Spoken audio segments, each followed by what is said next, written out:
नमस्कार, the Naveen Purohit show में आपका स्वागत है। मैं हूं आपके साथ नवीन पुरोहित और आज हमारे साथ चर्चा करने के लिए मौजूद है मध्य प्रदेश कैडर की 2014 बैच की आईएएस अफसर डॉक्टर सलोनी सिडाना जी। सलोनी जी, आपका IND24 में बहुत बहुत स्वागत है। धन्यवाद। NHM एक ऐसा विभाग है, नेशनल हेल्थ मिशन, कि वाकई में मिशन की तरह जुटना पड़ता है क्योंकि इस देश में स्वास्थ्य और शिक्षा दोनों ही बड़ी चुनौतियां हैं। तो NHM की भूमिका, NHM की कार्यप्रणाली पर एक आपकी समग्र प्रतिक्रिया चाहूँगा। अभी करीब 6 महीने से मैं नेशनल हेल्थ मिशन पे हूँ as a mission director. And मुझे लगता है कि मैं खुद को सौभाग्यशाली भी फील करती हूँ और मैं ग्रैटिट्यूड भी फील करती हूँ टुवर्ड्स ऑलमाइटी कि मुझे इस पोस्ट पे काम करने का मौका मिला है। बिकॉज़ हेल्थ एक ऐसा सब्जेक्ट है जो मेरे दिल के बहुत नज़दीक है। मुझे पैशनेट फील होता है हेल्थ के लिए और मैं इस मिशन में रह भी चुकी हूँ। पहले मैं एडिशनल मिशन डायरेक्टर थी और उस समय कोविड का समय था, तो मैंने बहुत नज़दीक से इसको देखा भी है। और जो सभी प्रोग्राम्स हैं, जो ऐसे सारे विषय जैसे आपने बताया, ये हेल्थ एक ऐसा विषय है जो लोगों से जुड़ा है। अब पब्लिक हेल्थ बहुत इम्पॉर्टेंट है। हम अक्सर बात करते हैं क्यूरेटिव हेल्थ की, कि जब व्यक्ति बीमार हो जाए तब हम उसका इलाज कैसे बेहतर कर सकें। बट एज अ डॉक्टर मुझे ये लगता है कि preventive health is as important as curative health. ठीक है कि वो बीमारी ना हो, और वो काम सिर्फ गवर्नमेंट ही कर सकती है, क्योंकि लोगों को प्रिवेंशन के लिए जागरूक करना वो गवर्नमेंट का ही काम है। और prevention is better than cure, और ये बात बिल्कुल सच है। क्योंकि हम जितना मर्जी कोशिश कर लें, अगर एक बार बीमारी कोई हो जाती है, उसके बाद चाहे भले ही government takes care of expenses in form of Ayushman Bharat या फिर out of the pocket expenditure भी अगर होता है जो लोग अफोर्ड कर सकते हैं, पर वो अच्छा किसी को नहीं लगता है। ठीक बात।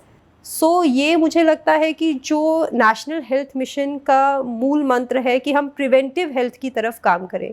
और ये बहुत फैंसी नहीं है, क्योंकि आप ये देखिए कि जो जाने बच गई उसकी बात कोई नहीं करेगा, लेकिन हम तो जानते हैं कि ये काम करके प्रिवेंट हुआ कोई चीज़, तो वो खुद को बहुत इंटरनल सेटिस्फैक्शन। अगर मैं इन जनरल समझूं इसको कि जैसे टीकाकरण एक हो गया, पोषण आहार एक हो गया, और जो हेल्थ की जागरूकता के लिए तमाम सारे जो उपक्रम विभाग चलाता है, वो इसकी प्राथमिकता। बिल्कुल बिल्कुल। जैसे मैं आपको उदाहरण दूं, अभी एक स्वस्थ यकृत मिशन चल रहा है जिसमें हम लोगों को उनका अगर मोटापा है या ऐसी कोई कंडीशन है जिससे कि आने वाले समय पे उनको हाइपरटेंशन या डायबिटीज़ की संभावना है, उसके लिए जागरूक कर रहे हैं। तो मुझे बहुत अच्छा लग रहा है कि उस जागरूकता से लोग एक्चुअली बहुत कॉन्शियस हो रहे हैं। ग्रामीण लोग भी इस बात को समझ रहे हैं कि हाँ, आज कुछ नहीं, बट हमारी बॉडी जिस तरफ जा रही है, हो सकता है हमको कल हो जाए, तो क्यों उस दिन का इंतज़ार करना। तो ये जो पब्लिक हेल्थ के लिए काम करना है और प्रिवेंटिव हेल्थ पर काम करना है, चाहे वो मातृ शिशु स्वास्थ्य के लिए हो, चाहे वो NCDs के लिए हो, TB के लिए हो, टीकाकरण में हो, या वेक्टर बॉर्न डिजीज़ के लिए हो, या बहुत सारे और मतलब बहुत प्रोग्राम्स हैं। हर चीज़, मानसिक स्वास्थ्य से लेके अंधत्व कार्यक्रम तक, हर चीज़ के लिए पब्लिक हेल्थ के लिए काम करना बेसिक मैंडेट है नेशनल हेल्थ मिशन का। मैम, जब भी हम बेहतरी के लिए काम करते हैं तो सोसाइटी भी उसको रिकॉग्नाइज करती है और हमारा अपना एक सेल्फ सेटिस्फेक्शन है। और आपकी कार्य क्षेत्र की यात्रा में ऐसे तमाम रिफ्लेक्शंस हैं। मंडला कलेक्टर रहते आपने आंगनबाड़ियों की बेहतरी के लिए बहुत काम किया, और एक वो प्रकरण बहुत लाइमलाइट में आया था जिसमें किसी महिला को आपने वो भोजन कराया, खुद भी खाया। तो वो जानना चाहूँगा क्या था वो विषय। तो मंडला, जैसा आप जानते हैं, काफ़ी फॉरेस्टेड एरिया है, और अब तो वो नहीं है, पर जिस समय मैं वहाँ पदस्थ थी वो स्टिल उस समय नक्सल सेंसिटिव एरिया में आता था। तो उसके एक बहुत दूर का जो एरिया है, जो मोती नाला के पास है, जनरली वहाँ पे कई बार जाने में थोड़ा सा संकोच सब लोग करते हैं। और पर मुझे लगता है कि जब हम लोगों के बीच में जाएंगे तो फिर ये सब चीज़ें जो हम बात करते हैं नक्सलिज्म की, ये सब की, ये नहीं है। They are our people only. हम SP साहब सब वहीं पे घूम रहे थे और स्कूल्स का निरीक्षण करते थे, और हम जनरली साथ में ही वहाँ पे जाते थे। तो स्कूल का निरीक्षण करते समय, उस समय जो मिड डे मील है उसका समय भी हो रहा था, तो वहाँ की रसोइया थी जगाई, तो उन्होंने कहा कि हम आपको, और मैं आपको ये बताना चाहूँगी ये मंडला की बहुत खासियत है, शायद ये मेरी टेन्योर का एक बहुत अच्छा पार्ट रहा है, the people are extremely good, specially वहाँ का जो बिछिया का, मवई का एरिया है, जो वहाँ के ट्राइबल बेगा लोग हैं, they are extremely good people, बहुत सिंपल, बहुत सॉफ्ट हार्टेड, एंड इतना प्यार देते हैं आपको, आप अगर उनके बीच में जाते हैं। तो उन्होंने खुद बोला कि आप आई हैं, आप कलेक्टर हैं, हम आपको खाना खाने बिना तो नहीं जाने देंगे, आप चख के देखिए हमारा खाना, बहुत स्वाद होता है। तो मिड डे मील का समय था, तो हमने कहा हम बिल्कुल चखेंगे। तो फिर उन्होंने अपनी ही थाली परोसी, और ऐसे में, और सच में वो खाना इतना स्वाद था, तो वाकई उन्होंने जैसे दिल से बनाया था, तो वो प्यार था उनके खाने में। आई थिंक मेरी जगह और कोई भी होता तो वो उस खाने को उनके साथ ही इंजॉय करता, and that's what we did. So by chance ऐसा हुआ कि वो फ़ोटो ऐसा हो गया, but the intention was purely to go amongst the people, have heart to heart conversation with them, and that was the pure intention. जी, जैसे आपने पहले जब अपने एजुकेशन फील्ड को सेलेक्ट किया तो मानवता की सेवा के लिए ही वो पेशा चुना कि डॉक्टर बनना है, लेकिन फिर वो और ब्रॉड कैसे हो गया कि एक डॉक्टर मतलब अभी सोसाइटी का डॉक्टर बनना है। मैं एडमिनिस्ट्रेटिव ऑफिसर को डॉक्टर ऑफ सोसाइटी मानता हूँ कि वो सोसाइटी की बहुत सारी ऐसी बीमारियां हैं जिनको वो ठीक कर सकते हैं, उनके पास हैं वो मेडिसिन, वो टूल्स। तो मैं बचपन से बनना तो सिर्फ डॉक्टर ही चाहती थी, और मुझे ये बहुत क्लियर था, इनफैक्ट कोई मन नहीं था, बिल्कुल कोई ना कभी सोचा था कि आईएएस बनेंगे। मैं इसको नियति मानती हूँ, और शायद वो यहाँ पे लिखा हुआ था इस वजह से। तो मैंने अपनी एमबीबीएस कंप्लीट की लेडी हार्डिंग से, एंड देन मेरा प्लान था कि United States medical licensing exam clear करके बाहर में रेजिडेंसी करनी है। But as the fate would have it, something और other happen, and then I finally decided कि नहीं, यूएस नहीं जाना है, नहीं छोड़ना है घर को, अपने कंट्री को। And then I gave this exam, and वो फर्स्ट अटेम्प्ट में क्लियर हो गया, तो आई स्टेड। आई थिंक ये सब डेस्टाइन था, तो इस तरह से हुआ है। I think it's only grace of God. जी, तो अब जो आपकी एजुकेशन है और अब जो वर्तमान में आपका पदभार है, वो लगभग उस फील्ड की जो इस आपकी बेसिक एजुकेशन है उसको आप यहाँ बहुत उसको प्रैक्टिकली आप इम्प्लीमेंट कर सकती हैं। तो अब एनएचएम में जो अभी ऐसे जो मेन प्रोग्राम्स जो चल रहे हैं, जो बाकी समाज की स्वास्थ्य के दृष्टिकोण से दशा और दिशा बदलने वाले हैं, वो मेन प्रोग्राम्स कौन कौन से हैं? जी, तो सबसे पहला तो हमारा सबसे बड़ा टारगेट जो है, हमारा सबसे बड़ा एक लक्ष्य है कि हम अपने माताओं और बच्चों के स्वास्थ्य के लिए काम करें। अभी इंडिकेटर्स जिस प्रकार के हैं, तो एक मातृ शिशु संजीवन मिशन भी है, और जिसके अंतर्गत हम काम कर रहे हैं कि मात्र, क्योंकि मुझे लगता है किसी भी समाज में हमारी माताएं और हमारे बच्चे जो हैं वो बुनियाद हैं। उनकी हेल्थ अगर अच्छी होगी, एक माँ अच्छी होगी हेल्थ में, तो बच्चा अच्छा हेल्दी पैदा होगा, हेल्दी बच्चा होगा तो that will grow into a healthy adult. So they are the basic base है वो हमारे हेल्दी सोसाइटी का। तो उसमें अभी काम करने का बहुत स्कोप है। हमें बहुत सारा काम करना है, चाहे वो उनकी एएनसी हो, चाहे वो गर्भावस्था हो, और स्पेशली ऐसी गर्भावस्था जो उच्च जोखिम की है। अभी भी जानकारी का बहुत अभाव है। वो जानकारी हर एक तक पहुंचाना कि यदि आप उच्च जोखिम की गर्भावस्था में हैं तो आप केवल इंस्टीट्यूशन डिलीवरी ही करवाइए, इंस्टीट्यूशनल डिलीवरी को बढ़ावा देना। प्लस अनीमिया बहुत बड़ा चैलेंज है हमारे लिए, बहुत ज़्यादा प्रेवलेंस है अनीमिया का, उसमें किशोरियों में भी अनीमिया है। अब इसमें ये है कि जब किशोरियों में अनीमिया है तो फाइनली वही किशोरी एक दिन माँ बनेगी, एक दिन उसकी शादी होगी, वो माँ बनेगी। तो वो इतने सालों में अनीमिया जो चलता जाता है, फिर वो अनीमिया जो है वो जानलेवा बन जाता है, और anaemia is the single most largest cause of maternal mortality. तो उसको कैसे टैकल करें, ये भी एक चैलेंज है जिस पे हम काम कर रहे हैं। प्लस इसके साथ चाइल्ड हेल्थ में इम्यूनाइजेशन तो है ही, पर इसके साथ हाई रिस्क चाइल्ड को आइडेंटिफाई करना, उनका ट्रीटमेंट करना, हमारे जो सारे इंस्टीट्यूशंस हैं, चाहे वो एसएनसीयू है, चाहे वो मैटरनल एचडीयू है, उनका संचालन। तो मदर एंड चाइल्ड सबसे इम्पॉर्टेंट एक स्वास्थ्य विभाग की मैं कहूँगी काम है, चैलेंज है हमारे लिए जो हमको करना है। सेकेंड, अभी टीबी बहुत इम्पॉर्टेंट है। प्रधानमंत्री जी ने आह्वान किया है कि टीबी मुक्त भारत होना चाहिए। तो जब टीबी मुक्त भारत, तो हम टीबी मुक्त मध्य प्रदेश की बात करते हैं। अगेन, टीबी भी ऐसी चीज़ है जिसका मोर्टालिटी रेट अभी बहुत हाई है। तो इसमें भी चैलेंज यही है कि अभी भी अधिकांश लोग जब उनको सिम्टम हो जाते हैं तभी वो अस्पताल में आ रहे हैं, जब उनकी 2 हफ्ते की खांसी होती है। तो अभी विभाग की कोशिश ये है कि हम ऐसे लोगों तक पहुंच जा पाएँ जिनमें अभी सिम्टम्स नहीं पैदा हुए हैं। जितना जल्दी उनको ट्रीटमेंट पे डाल देंगे उतना जल्दी उनका इलाज होगा। फिर सिकल सेल एक बहुत इम्पॉर्टेंट मिशन है जिस पे हम काम कर रहे हैं। सिकल सेल एक अनुवांशिक रोग है और ये मध्य प्रदेश इसके लिए एंडेमिक स्टेट है। ये मोस्टली हमारे ट्राइबल जिलों में होता है और ये जेनेटिक है। तो सिकल सेल में अगर आप कैरियर हैं या डिजीज़ है तो क्राइसिस सिचुएशन में अगर बॉडी जाती है तो उससे डेथ भी हो जाती है। तो उस पे काम करना, लोगों की स्क्रीनिंग करना, 1 करोड़ से एक टाइप ऑफ एनीमिया है बट दैट्स जेनेटिक। और वो एक ऐसा एनीमिया है जो आयरन की गोली खाने से ठीक नहीं होगा। उसमें अलग प्रकार की मेडिसिन है, अलग प्रकार का प्रबंधन है। तो उस पे काम करना, उसकी पहले तो स्क्रीनिंग करना, फिर लोगों को बताना कि उनको नॉर्मल एनीमिया नहीं है, कि आप में खून की कमी सिर्फ इस वजह से नहीं कि आयरन है, आपको एक्चुअली सिकल सेल एनीमिया है। तो इसका प्रबंधन बिल्कुल डिफरेंट है, उसमें अवेयरनेस लाना। फिर जिन 2 लोगों को सिकल सेल है वो शादी ना करें क्योंकि वो बच्चे में आने की संभावना है, because it's a genetic disease. उसके लिए उनको प्रेरित करना भी, इसमें बहुत काउंसलिंग लगती है। सो ये एक बहुत इंपॉर्टेंट है। फिर जैसे मैंने स्वस्थ यकृत मिशन या निरोगी काया के लिए बोला कि लाइफस्टाइल डिसऑर्डर्स जो हैं, hypertension, diabetes, stroke, cardiovascular, they are on a rise. अब ये बहुत ज़्यादा इनका percentage because of sedentary lifestyle, stress, लोग एक्सरसाइज नहीं करते, खाना खराब खा रहे हैं, उसकी वजह से इससे बहुत दिक्कत हो रही है समाज में। तो उसके लिए काम करना, ये कुछ मेजर प्रोग्राम्स हैं जिन पे हम काम कर रहे हैं। जैसे मैटरनिटी मोर्टेलिटी रेट को कम करने के लिए लगातार बहुत प्रयास किए जा रहे हैं, जिसमें एक इंस्टीट्यूशनल डिलीवरी एक पॉइंट है।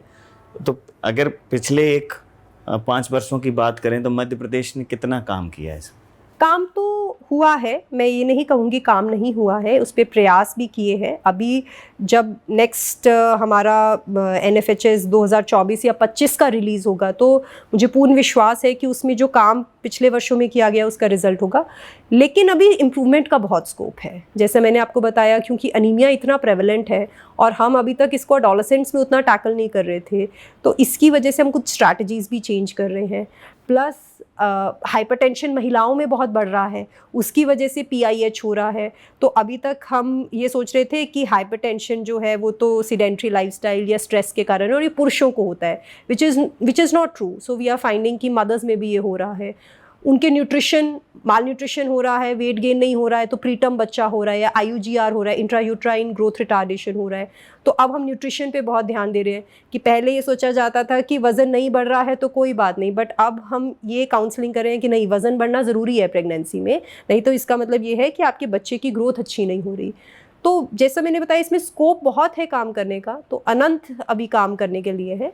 तो लगातार एक चरणबद्ध तरीके से इस पे काम किया जा रहा है। एक जैसे जो नॉर्मल डिलीवरी के लिए भी बहुत प्रोत्साहन देने की बात हो रही है कि लोग अब थोड़ा सा ऐसा एक प्रचलन में आ गया है कि सब कुछ नॉर्मल है तब भी सिजेरियन डिलीवरी को प्राथमिकता देते हैं, और कई बार प्राइवेट कुछ इंस्टीट्यूशन हैं जो इसको बहुत बढ़ावा देते हैं। तो इस तरफ भी बहुत जागरूकता के मुझे लगता है in that sense Madhya Pradesh में ऐसा नहीं है। मध्य प्रदेश में अभी भी काफ़ी हद तक नॉर्मल डिलीवरीज ही हो रही हैं, इवन प्राइवेट सेक्टर भी ऐसा है।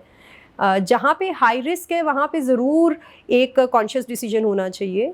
उसमें ये नहीं होना चाहिए कि जस्ट बिकॉज नॉर्मल करवानी है हम वेट करें और हाई रिस्क में, क्योंकि उसमें आगे मदर और चाइल्ड की डेथ भी हो सकती है। तो आई थिंक ये एक डॉक्टर का डिसीजन होना चाहिए एंड एक इन्फॉर्म्ड चॉइस होनी चाहिए पेशेंट की। हमारा कर्तव्य ये होना चाहिए कि पेशेंट को सब चीज़, रिस्क, प्रोज एंड कॉन समझाए जाए और उसके बाद उसकी इन्फॉर्म्ड चॉइस हो कि वो किस तरफ जाना चाहते हैं। जी।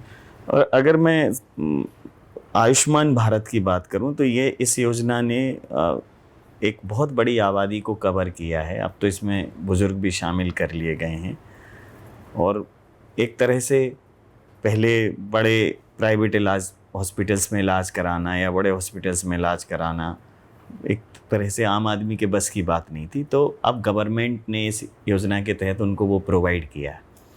तो ये बहुत बड़ी स्कीम है, बहुत अच्छी स्कीम है, लेकिन लगातार आयुष्मान भारत में कई बार इस टाइप की खबरें आती हैं कि मरीज को प्रॉपर इलाज नहीं मिला या दूसरे तरीके की। तो देखिए योजना अच्छी है, बस मॉनिटरिंग और बढ़ाने की ज़रूरत है, इसमें तो कोई दो राय है नहीं कि योजना बहुत अच्छी है और शुरुआती दौर में ऐसे आते हैं। तो आयुष्मान भारत योजना जैसे आई और आज की तारीख तक कितनी प्रभावी है?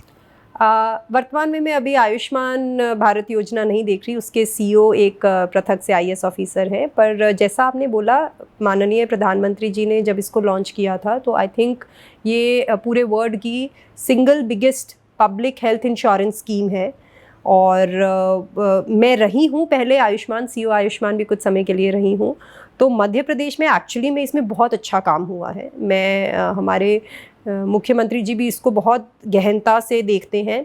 तो सबसे पहले as far as number of Ayushman cards, because कोई व्यक्ति जाकर इलाज तो तभी ले पाएगा जब उसके पास कार्ड होगा, तो वो कार्ड्स बनाने में हमेशा मध्य प्रदेश अग्रिम राज्यों में रहा है। चाहे वो अडल्ट्स के कार्ड बनाने हों, चाहे अभी जेरियाट्रिक कार्ड्स, मतलब हमारे वरिष्ठ व्यक्तियों के कार्ड्स बनाने हैं, वरिष्ठ उम्र के जो व्यक्ति हैं, उसमें मध्य प्रदेश अग्रणी रहा है।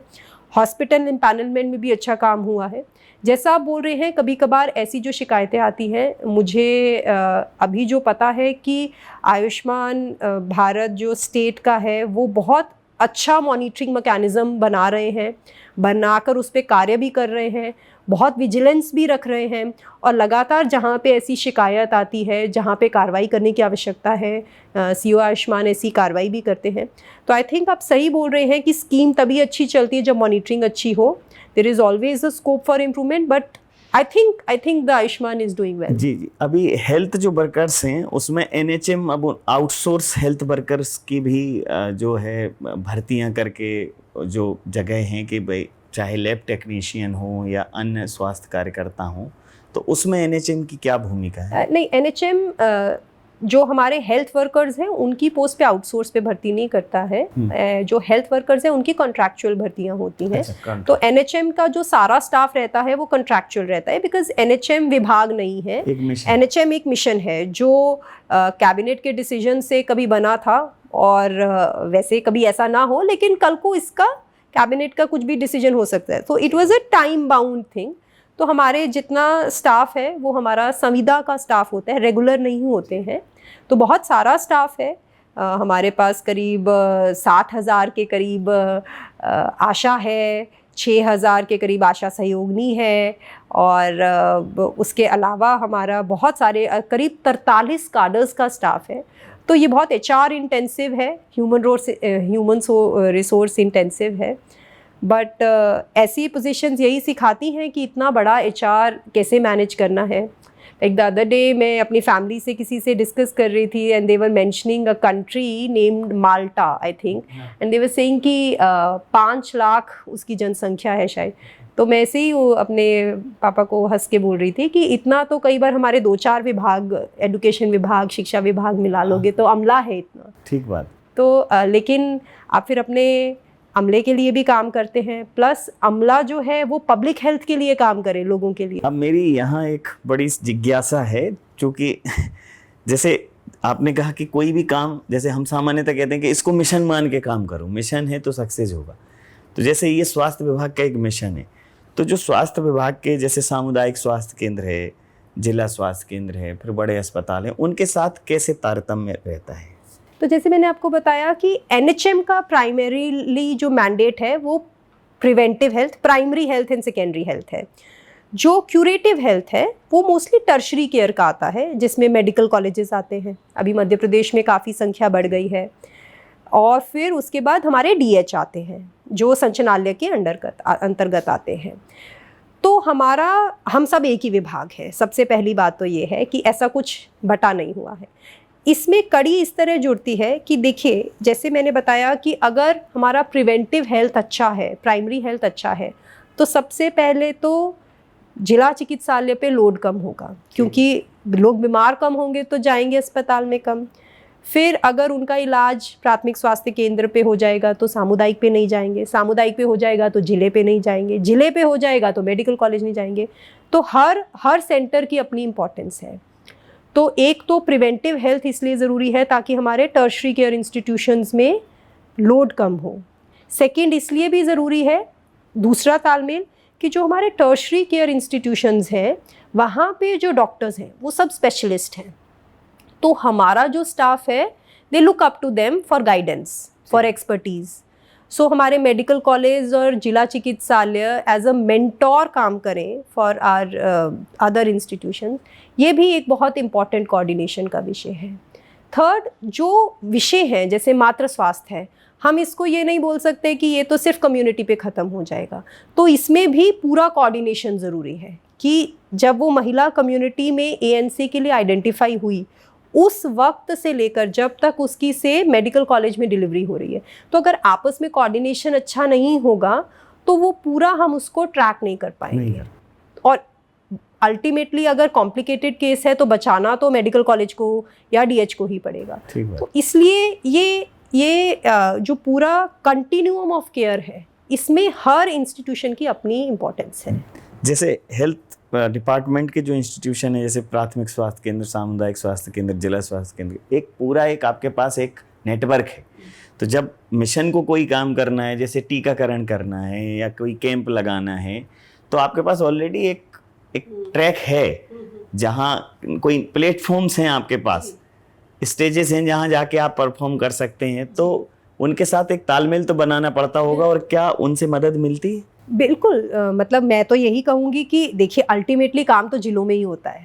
मैं यहाँ बहुत कंफर्टेबली हमेशा ये बोलती हूँ कि वॉट एवर वी से आई विल गिव कि सारा का सारा क्रेडिट तो हमारी टीम जो जिलों में परफॉर्म कर रही है, जो हमारे सारे स्वास्थ्य के अधिकारी हैं, अल्टीमेटली सारा क्रेडिट उनका है, क्योंकि अल्टीमेटली वो हमारी आशा ही है जो लोगों के बीच में जा रही है, वही है जो उनको सलाह दे रही है। हमारी ANM ही है जो महिला की गर्भावस्था में जांच कर रही है, हमारी CHO है जो 12 प्रकार के पैकेज कर रही है, हमारे लैब असिस्टेंट ही हैं जो लोगों का लैब का टेस्ट कर रहे हैं। सो अल्टीमेटली जो काम हो रहा है वो तो सब हमारे हेल्थ वर्कर्स ही कर रहे हैं। सो इन माई थिंक कि अगर कभी भी ऐसा होता है कि मध्य प्रदेश का नाम अच्छा कहीं पे भी आ रहा है, that's all because of the team that we have in the districts. हमारे डिस्ट्रिक्ट्स में CMHO स्वास्थ्य विभाग के सबसे वरिष्ठ अधिकारी होते हैं, और ये सारे अधिकारी जो है ये उनके साथ काम करते हैं, उनके अंडर काम करते हैं। सो डिस्ट्रिक्ट्स का तो बहुत इम्पोर्टेंट रोल है। अगर मैं अपनी लाइफ की बात करूं तो मैंने गवर्नमेंट के 2 अभियान बहुत ही सक्सेसफुल होते देखे, खुद उनमें पार्टिसिपेट किया स्कूल लाइफ में। जैसे एक समग्र साक्षरता अभियान था, टीवी पर उस समय पे ऐड आता था, ई सीखो मेहनत करने वालों, और एक पल्स पोलियो अभियान, 2 बूंद जिंदगी की। तो अभी इस तरह का कोई अभियान है जो बिल्कुल व्यापक स्तर पर चल रहा हो? जी बिल्कुल, जैसे मैंने आपको पहला बताया प्रधानमंत्री TB मुक्त अभियान, 100 दिवस का बहुत इम्पॉर्टेंट निक्षय शिविर लगे थे, जन समुदाय भी जुड़ा, लोगों ने फूड बास्केट्स दी TB के पेशेंट्स को। फिर हमारा मातृ शिशु स्वास्थ्य के लिए जो हम अभियान चला रहे हैं इसको हम और गहन करने वाले हैं, इसमें भी जन समुदाय जुड़ेगा, तो ये एक बहुत इम्पॉर्टेंट है। तीसरा भी जैसे मैंने बताया स्वस्थ यकृत मिशन, जिसमें हम अभी लोगों का BMI, उनकी कमर का माप, उनका गर्दन देख रहे हैं कि उनका non alcoholic fatty liver disease है या नहीं है, साथ में उच्च रक्तचाप और डायबिटीज़, निरोगी काया अभियान जिसको बोलते हैं। तो NHM में तो समय समय पर अभियान ये चलते रहते हैं, पर अभी प्रमुख से अगर आप मुझे पूछेंगे तो मुझे लगता है 5 अभियान बहुत इम्पॉर्टेंट है। TB के लिए, मातृ शिशु स्वास्थ्य के लिए, गैर संचारी रोग अर्थात BP, शुगर और NAFLD के लिए, और सिकल सेल एनीमिया के लिए जो हम अभियान चला रहे हैं, और टीकाकरण का मीजल्स रूबेला के लिए जो चला रहे हैं वो बहुत इंपॉर्टेंट। अभी ये 5 अभियान चल रहे हैं। अगर मैं इंडेक्सेस की बात करूं, जो सूचकांक हैं जो स्वास्थ्य को परिभाषित करते हैं राष्ट्रीय अंतर्राष्ट्रीय स्तर पर, तो मध्य प्रदेश की उपलब्धि बहुत सारे सूचकांक में हम बेहतर परफॉर्म करते हैं, लेकिन at the same time I would say कि हाँ, ऐसे सूचकांक हैं हमारे जो अभी बहुत अच्छे नहीं हैं, जिन पे हमको बहुत काम करने की ज़रूरत है। तो स्पेशली मातृ शिशु स्वास्थ्य के ऐसे सूचकांक हैं जिन पे अभी हमको बहुत सारा काम करना है, पर अधिकांश सूचकांक में over the period of years बहुत अच्छा काम हुआ है। जैसे मैंने आपको बताया, आयुष्मान आरोग्य मंदिर हैं, बहुत सारे इतने समय पे फंक्शनल किए, मेडिकल कॉलेजेस की संख्या में अब बहुत वृद्धि हुई है, एचआर को रिक्रूट करने के लिए बहुत वृद्धि हुई है, दवाइयों की संख्या जो पहले ईडीएल में होती थी उससे अब बढ़ के काफ़ी सारी वृद्धि हुई, सूचकांक में भी बेहतर हुए, टेस्ट की संख्या में भी बेहतर हुए हैं। लेकिन मुझे लगता है हेल्थ एक ऐसा चीज़ है जिसमें there is always scope of improvement, so we should not feel satisfied any time. हमें हमेशा ये लगना चाहिए कि हो गया, अब इससे आगे और क्या करना है, क्या बेहतर कर सकते हैं, बिकॉज इट अफेक्ट्स पब्लिक। ये एक ऐसा विषय है जो इसीलिए इसको पब्लिक हेल्थ बोलते हैं, राइट। तो मध्य प्रदेश का पब्लिक हेल्थ डिपार्टमेंट और उसका एक मिशन, नेशनल हेल्थ मिशन, अपने स्वास्थ्य के क्षेत्र में लगातार बहुत बेहतरी से काम कर रहा है कि मध्य प्रदेश एक स्वस्थ प्रदेश बने और स्वस्थ देश की भूमिका में मध्य प्रदेश अग्रणी हो, अपनी महत्वपूर्ण भूमिका निभाए। डॉक्टर सलोनी सिडाना जो डायरेक्टर, मिशन डायरेक्टर हैं, उनसे हमने तमाम पहलुओं पर बात की। मैम, आपने जिस तरह से मिशन के मोटिव्स को और मिशन की कार्यप्रणाली को हमारे साथ साझा किया, मध्य प्रदेश की जनता निश्चित रूप से इसको समझेगी कि सरकार को उसकी स्वास्थ्य की चिंता है और उसे खुद भी अपने स्वास्थ्य के प्रति जागरूक रहना चाहिए। आपका बहुत धन्यवाद, बहुत आभार। Thank you. मैं आपके माध्यम से सभी को यही एक कहना चाहूँगी कि निरोगी काया सबसे बड़ा सुख है, तो हम सब सबसे पहले अपने हेल्थ की रिस्पॉन्सिबिलिटी लें। ये बहुत इम्पॉर्टेंट है। आने वाले समय पे जिस प्रकार से हमारा लाइफस्टाइल हो रहा है, फूड हैबिट्स हो रही है, स्ट्रेस बढ़ रहा है, we all should be very aware. हमें बहुत जागरूक होने की ज़रूरत है अपने हेल्थ के लिए। एक्सरसाइज ज़रूर करने की ज़रूरत है। अच्छा खाना कम से कम बाहर खाएं, घर का खाना खाएं, सादा खाना खाएं, ऑयल कम करें, प्रधानमंत्री जी ने भी बोला। ये सब बातें हैं जो सुनने में बहुत सामान्य लगती हैं, बट आप मेरा विश्वास करें, मैं एज अ डॉक्टर भी बता रही हूँ कि इनका अफेक्ट बहुत ज़्यादा है। बिल्कुल। हर 2 किलो वज़न जो BMI का होना चाहिए उससे जो बढ़ता है वो हमें डायबिटीज़ के 10 कदम की ओर ले जाता है। ठीक है। तो वो इतना सा सिर्फ, और इसमें कोई पैसा नहीं लगता है, ज़ीरो कॉस्ट इंटरवेंशन है। क्या करना है, सिर्फ एक्सरसाइज करनी है। तो मैं यही चाहूँगी कि लोग अपने स्वास्थ्य की, आपके चैनल के माध्यम से, कि अपने स्वास्थ्य की देखभाल करें। बहुत थैंक यू।